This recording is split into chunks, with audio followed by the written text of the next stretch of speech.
rejecting claims ranging from excessive water consumption and engine damage to insurance invalidation and environmental harm. In a 10-point clarification, the Ministry of Petroleum and Natural Gas has said that the program, under which petrol contains up to 20% ethanol, is supported by scientific studies, international experience and regulatory safeguards.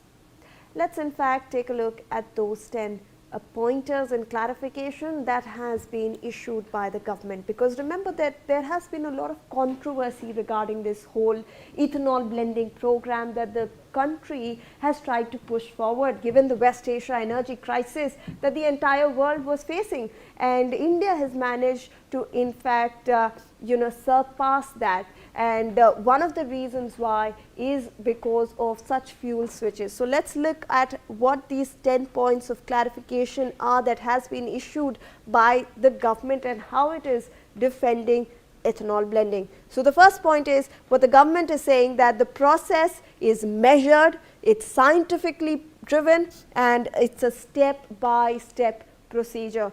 Now, there are a lot of allegations that are coming to the fore that are stating that there are metal corrosions or plastic corrosion that is occurring because of E20 blended fuel usage. However, the government has in fact put out this clarification that no, it is scientifically proven and hence it is being used. Let's look at the next point of clarification, where it is stating that the program has had been put out for discussion and deliberation by all the stakeholders. There was also this point that was raised by people who were concerned that a lot of discussion was not done, not due diligence was not followed, stakeholders were not in fact involved. However, the government has clarified now that yes, all the stakeholders were in fact told of this, their considerations were taken in, and only then did the government started out with this implementation.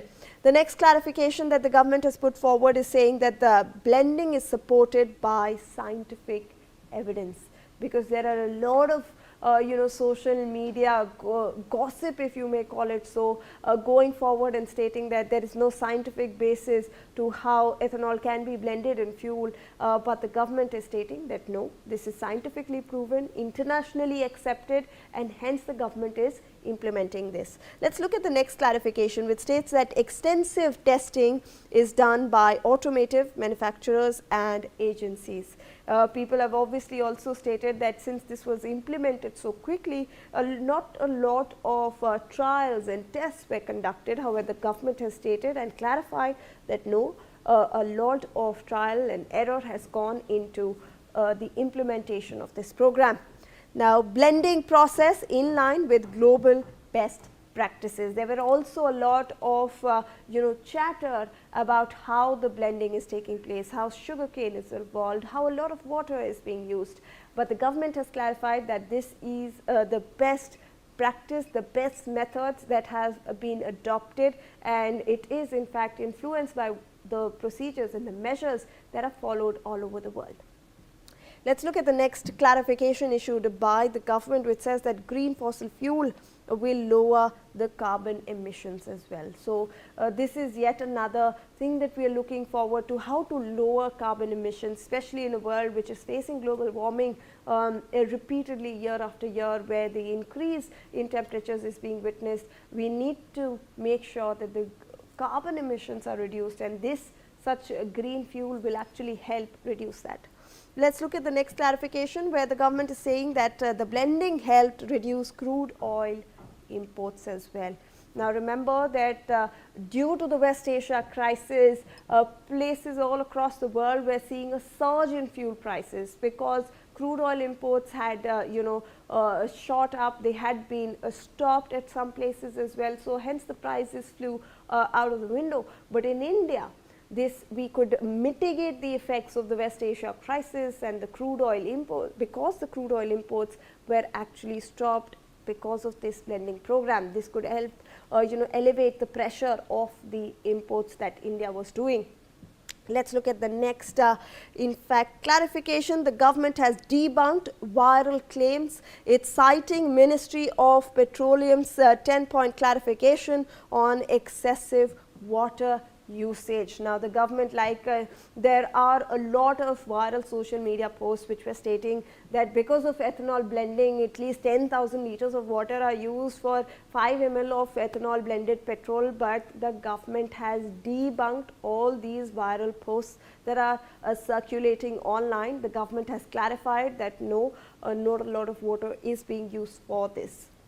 Let's now look at the next clarification. During the West Asia crisis, part of India's vulnerability reduced. Now, one of the countries that has emerged victorious after the West Asia crisis was India, and ethanol blending program is one of the cornerstones for it, because the common man did not feel the pinch of the crude oil imports, the rise of petrol, the rise in diesel prices, the rise in fuel prices, in LNG, in LPG, and this was all because the government was slowly implementing such greener measures, such other measures that they could in order to reduce the pressure on the crude oil imports.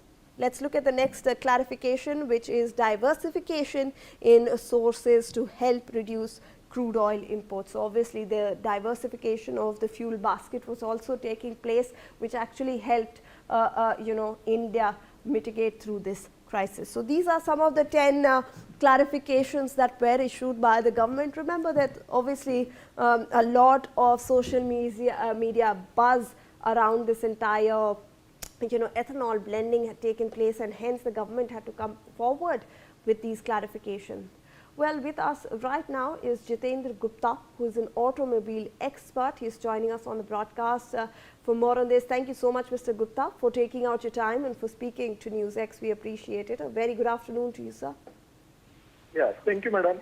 So, Mr. Madam, Gupta, I want to start off, and I want to understand from your perspective. There was a lot of speculation, a lot of chatter on social media that E2 blended petrol actually corrodes metal, it damages the engines, the mileage goes down. The government has clarified that there is no scientific evidence to all these claims that are being made. There is slightly less mileage, but the acceleration improves. There is better usage of fuel in cars. Yeah. See, madam, there are 2-3 points which government has still failed to address as far as consumers are concerned, as far as public is concerned. See, the public's main issue is this: whatever the automobile industry must be clarifying, and whatever there might be scientific evidence to support government's claims.